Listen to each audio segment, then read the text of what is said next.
Oh, I'm continuing my reviews on the Puppet Master series with Retro Puppet Master, and of course I have Retro Puppet Master on the Puppet Master collection set. Now, Retro Puppet Master came out in 1999, and this one is directed by David DeCoteau, who also directed Puppet Master 3, and he directed the previous installment, The Curse of the Puppet Master. Now, Retro Puppet Master is the 7th film in the series, but this is actually a prequel to the series, and this is actually the second Puppet Master prequel. The first was Puppet Master 3, which was about Toulon in Germany during World War II. Now, Retro Puppet Master is, I believe, held by a lot of people to be one of the worst Puppet Master movies, and I think almost all the Puppet Master movies which followed Puppet Master 5 are considered by most people to be pretty bad, but this one, like Curse of Puppet Master, I get why people don't like it, but I can't say I hate this movie. Like, it is bad. Like, there's a lot of the effects in the movie are pretty cheap, and a lot of the acting really isn't the best, but, for some reason, I feel like this movie does have kind of a charm to it, so, really, I don't mind this movie that much, but I can get why people don't like this one, but, basically, the movie begins in 1944, and it's sometime after the events of Puppet Master 3, and you realize that Toulon and the puppets are hiding from the Nazis, and what happens is,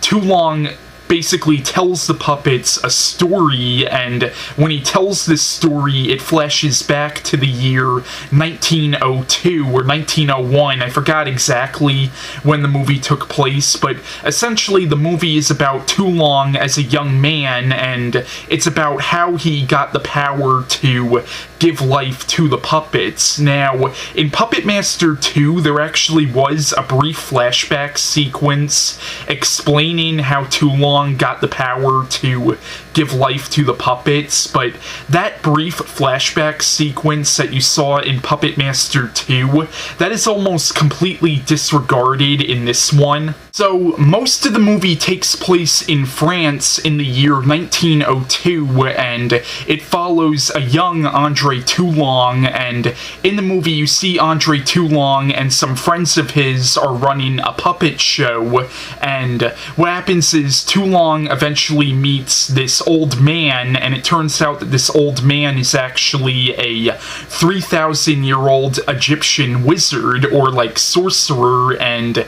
it turns out that this sorcerer actually stole a secret from the demon god Sutekh, and Sutekh was the main villain in Puppet Master 4 and Puppet Master 5. What happens is, it turns out that this sorcerer has his powers because he stole a secret from Sutekh, and what happens is Sutekh actually brings to life these 3 mummies to go after this sorcerer, and what happens is the sorcerer ends up passing his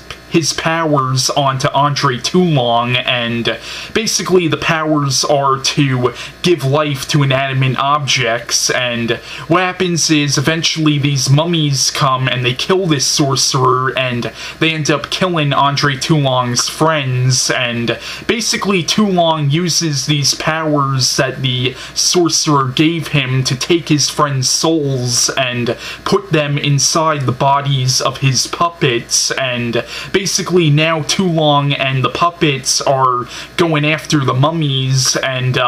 in the movie Toulon meets this young woman who he kind of falls in love with, and the mummies end up kidnapping this young woman, and now Toulon and the puppets have to save her, and that's the basic plot line of the movie.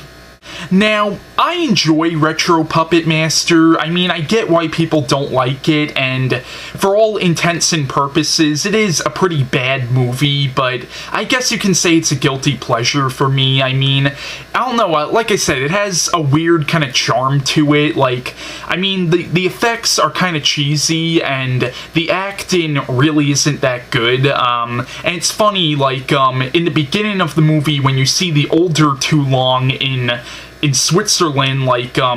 you see the older Toulon, and he's played by the same actor who played him in Puppet Master 3, and that actor who played Toulon is actually pretty good, but then when you see the actor playing the young Toulon, he really isn't that good, and the actor who plays the young Toulon in this movie, his most famous movie was actually The Room.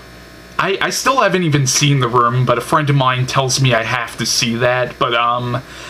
but that kind of says something about the actor, that his most famous movie is The Room, which I know is considered to be, like, one of the worst movies ever made, but,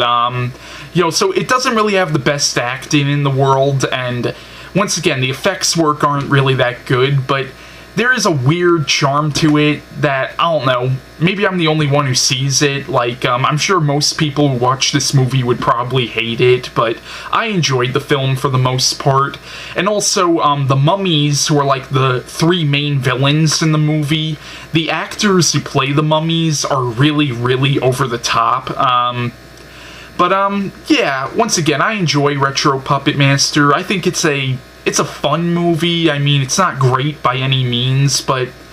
it's watchable in my opinion. So if you're a fan of the series, and if you haven't seen this one, I would recommend giving this a watch at least once. So yeah, that's my review on Retro Puppet Master, and bye.